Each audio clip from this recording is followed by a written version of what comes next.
we've been talking about the questions and doubts that we all have, but how that might affect those who love us and care for us.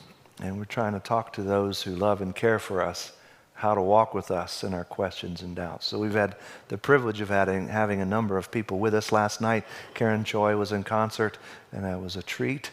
And Margie Haack, with her husband Denis. Margie's a writer and memoirist with us, who shared last night. And then we had a Q&A with Karen and Margie about the role of artists in helping us navigate doubt and faith. It was a rich time. So Denis and Margie have been opening their home to people who have doubts and questions for several decades. And Mark, Ryan, and his wife Terry have done the same. And so it's a privilege to have them here together. And Jerem Bars is with us, who'll be speaking in a few moments, and I'll look forward to introducing you to him in a moment. But first, let's think about seasoned people who've been opening their homes to folks who have doubts and questions. And we can learn a little bit from them. So my first question for you is, was there an event or a person or an experience that first gave you the imagination that you could open your living room as a way of life with people who struggle with faith? How to get started? I see heads turning in my direction. Imagination's a good word. I think I had an imagination long before I had any real understanding. I think of my parents, who are not particularly active in church and have not always identified with Christian things, but my earliest memories are of parents who welcomed in anyone who had need, and who never shied away from a person who was a little off kilter, a little challenging, maybe not quite the norm. They were never restricted to social class or educational attainment. They just showed an extraordinary level of care. There we go. Thanks, Zack. I showed an extraordinary level of care towards people that they had no expectation would ever return the same. And so as I grew up and as I journeyed towards Christian faith, I had this model, this picture, this experience.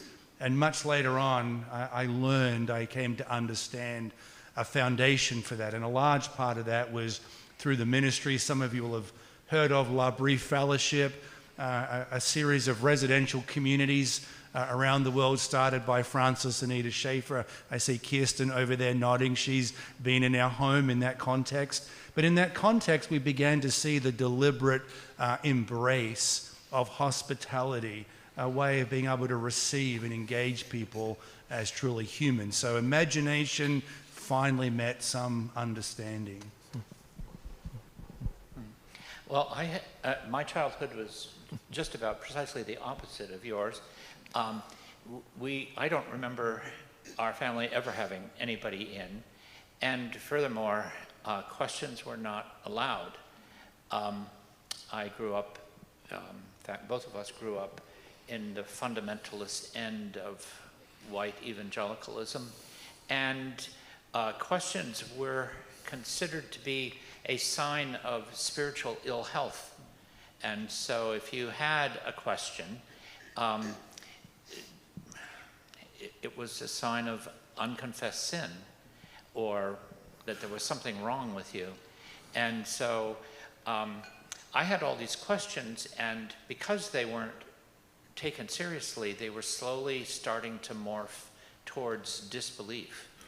And then we began running, sorry, I don't mean to leave you out.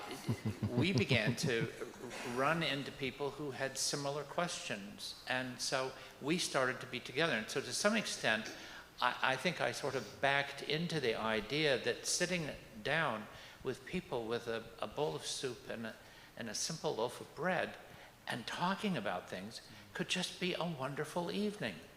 And then later we met with La Brie as well, and so not only saw it modeled, but was suddenly in a situation where questions were encouraged, were please tell us your questions. And it was shocking to be in the presence of people who could read a text of Scripture and ask if there's any questions.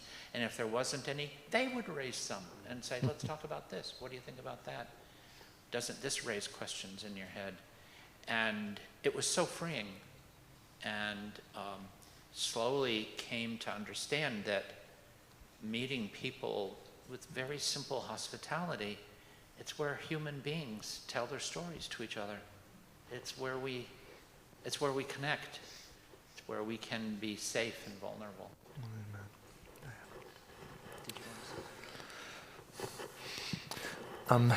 I think someone listening, we could hear this idea of opening our living room with honest conversation, with soup and bread, and might feel afraid.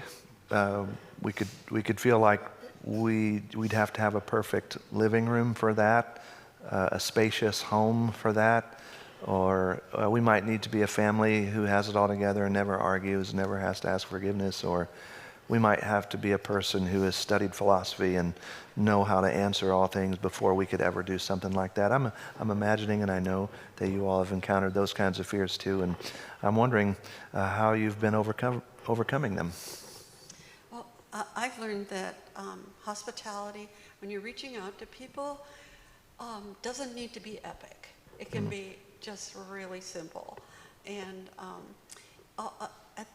I think also what helped me along the way is to know that we really don't know the impact of small acts of kindness that may happen in someone's life, when we're giving them this little thing that seems maybe small to us.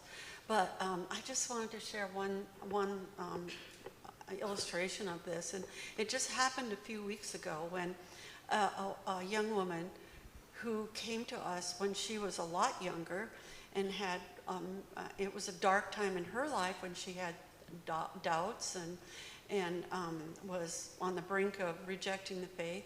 And she sat on her couch and wept as we just sat in our living room and talked. And I brought her a little bowl of a little bowl of yogurt with a sprinkle of granola on top and a drizzle of honey and 3 raspberries. She remembered this and told me about it just a couple weeks ago and said how meaningful that was. Well, I had no idea about that, but it was one of those things that come back to you, and sometimes God allows you to know, and sometimes you just never know because it's a very long story and you don't really know what the ending is. And I wonder too, I think in the question, the overcoming of fears, I'm not sure my wife and I have ever overcome those fears. We're very conscious. We rent a house that's falling apart around our ears. We live in a street that's pocked by houses that were demolished because they were crack houses. It's not the bold and the beautiful when you come to our house, right? It's very ordinary. Will they like the food we serve? Will they like us? What will they make of our kids or other guests we have in the house who don't come from the same background? So the fear, I think, at one level is ongoing. The encouragement is we've just seen God again and again, very much in line with Margie's comments. He just seems to delight in the small things and in the small efforts. People seem to respond and people open up, and frequently we are the ones who are blessed and encouraged because people came, they gave up their evening, they wanted to join us around the table. And it's those small moments of finding one another as truly human in the ebb and flow of life that enables us to press ahead regardless of whether we feel fearful or not. Yeah, wonderful. So we don't have to be a trained chef, and we don't have to have the perfect house. Yeah.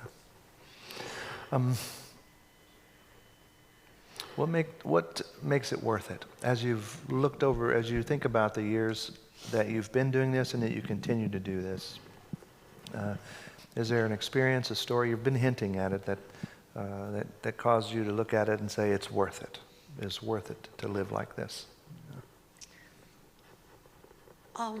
Since this was a weekend about parenting and grandparenting, you know, I think back to when our kids were teenagers, and you know how teens can be. Like, you know, I was really stupid back then, you know. I didn't know anything about music. I didn't know anything about films or whatever, you know, it was they were into.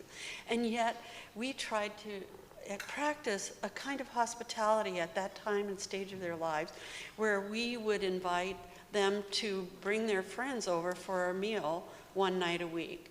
And you know, every Wednesday night, like 3 or 4 of their friends would come and eat, and we'd try to give them a good meal. And we didn't, you know, we didn't give any kind of devotion or any kind of crap like that. We just invited them in, you know.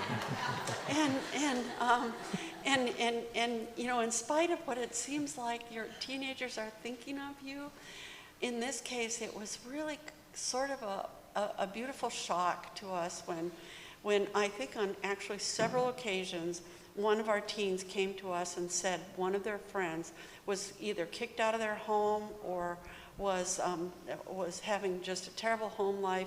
Could they come and live with us for a while? We were like, really? You want your friends to come and live with us?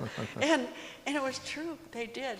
And that was one of the rewards, I think, of loving your teenagers and allowing them to be who they were and welcoming their friends into our home who ate tons and tons of our food and drank so much Mountain Dew we should own shares in the company.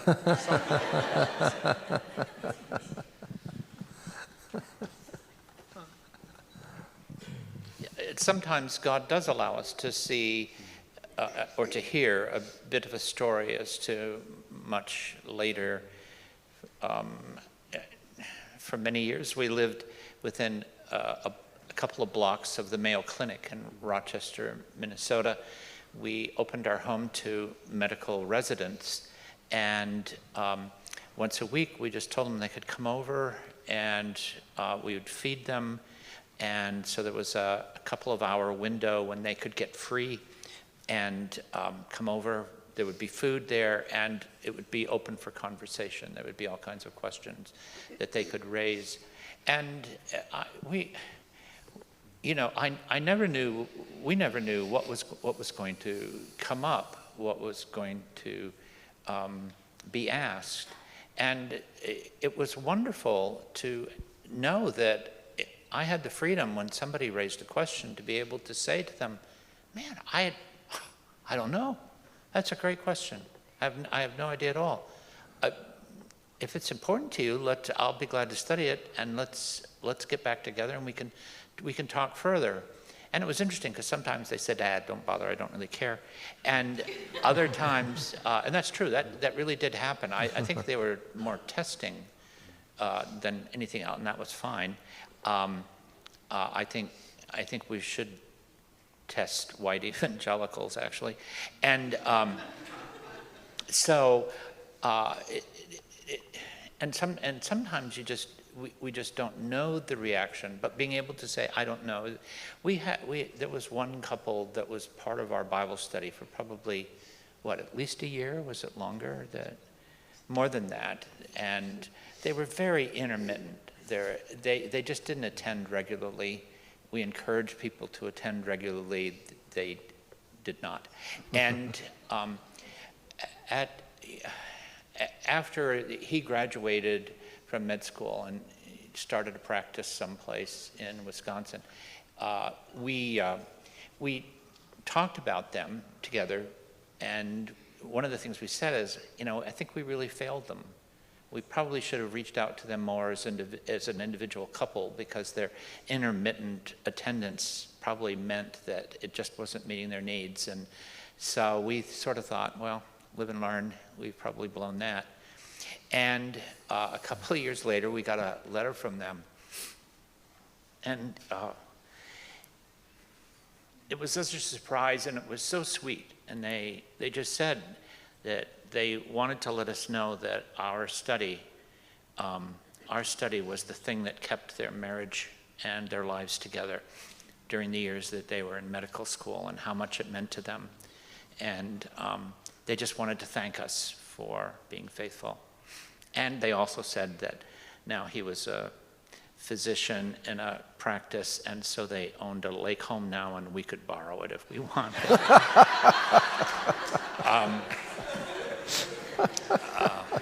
Now, I probably shouldn't have brought that up, but anyway, so yeah, I mean, sometimes we're talking, but most of the time we're not. We have people in, and we just don't know. We don't know the end of the story, and we'll just have to wait and see. And but we do it not because we can see change. We do it because it's what it means to treat people as human beings. It's what it means to be faithful. And it's a very simple thing. It's a very simple thing. And it mainly involves listening, not talking, and asking questions and listening to stories. So. Yeah, I think for us, we continue to strive towards being hospitable because I think more than anything else we catch glimpses of God at work. It's a front row seat over time. I think of one story, I shared it earlier just very briefly, of whatever your imagination might be of Labrie or of Francis Anita Schaeffer. Some of you know that name through books or movie series, or he's been talked about, good ideas and apologetics and all those cool things. But really it's a community of hospitality. And I think of a young man who was brought to us courtesy of the local police. He was found face down at a platform of a train station, and in the memorable words of Karen Choi last night, he'd been overserved. He was not faring well from an evening out on the town, and he came to us, and a bed was made up, and a room was given, and breakfast was prepared, and days went on, and he didn't emerge, really. He didn't interact. He was not someone engaging the ideas, listening to the lectures, participating so much in the life of the community. And as he finally did emerge, he was concerned. You guys talk about religion an awful lot. What's up with that? And these folks in the house with me, these are not the cool kids. These are not the folks I would normally hang out with. It was a disturbing environment for him, way beneath his usual circle of friends. And one morning as we gathered for breakfast, his knapsack, backpack was at the door, and he'd called the cab and he was leaving. And as those of us who were in the house together were processing what was going on, why would he just leave? Why wouldn't he say goodbye? And he didn't seem to benefit from anything that was said or done. And as those conversation pieces were spilling out, we did hear a knock at the door. And unbeknown to us, he'd only gotten as far as the end of the street, and he had the cab turn around, and he was knocking on our door. And as we opened the door, here's this man, tears streaming down his face. I can't believe you take me in. Can't believe you give me a bed. You fed me for 3 or 4 days. It was really the hospitality, the signals of care, basic care, well-meaning, given care that just overwhelmed him and helped him reconnect in his journey with God. And he stayed with us for about a year within Labrie. And we just feel very privileged to see that and to participate in that. Thinking about there must be some local reputation or relationships that an officer would think to bring someone your way at that time too. That's something. Well, Jessica and I have benefited certainly from being in Margie and Denis's home. We were Christians, of course, but we had questions to live with. And among the many things that captured our imagination at that time was just being read to. Denis and Margie just read us a story. And it's been a long time. I don't even remember the last time someone read me a story. And it was a short story. Jessica remembers falling asleep as Denis read. And she was pregnant with Noah, and that was all fine. And it was just a space to share stories, to watch a film and talk about it, make our own pizza, but also a place to have leisurely space to live with a question and to set it in front of people whose whole hope was to listen so that we'd feel heard. And that was really something. We're thankful for that. And in Mark and Terry's home, among the many things that I could share, one of the things that's Jessica and I are learning from Mark and Terry is who to invite, and one of the small ways is just to see people who aren't married, who are single for various reasons in their life, just having a place to be. There's no entertainment. There's no need to have an agenda. It's just asleep on the couch, or reading in the corner, just a place to be among other people where they don't feel alone all the time, or a hardworking single mom who needs a place to set her feet up. And it doesn't need to be a whole entertaining thing. It's just the house is available and our family's here and you can come. And there's a chair for you if you'd like. And that's been opening our eyes too. So thank you for that. Well, it's just such a privilege for me to share friends with you. And Denis and Margie and Mark are here with us. And if you get a chance, feel free to say hello. And let's give thanks for them being with us here. Thank you. Thank you.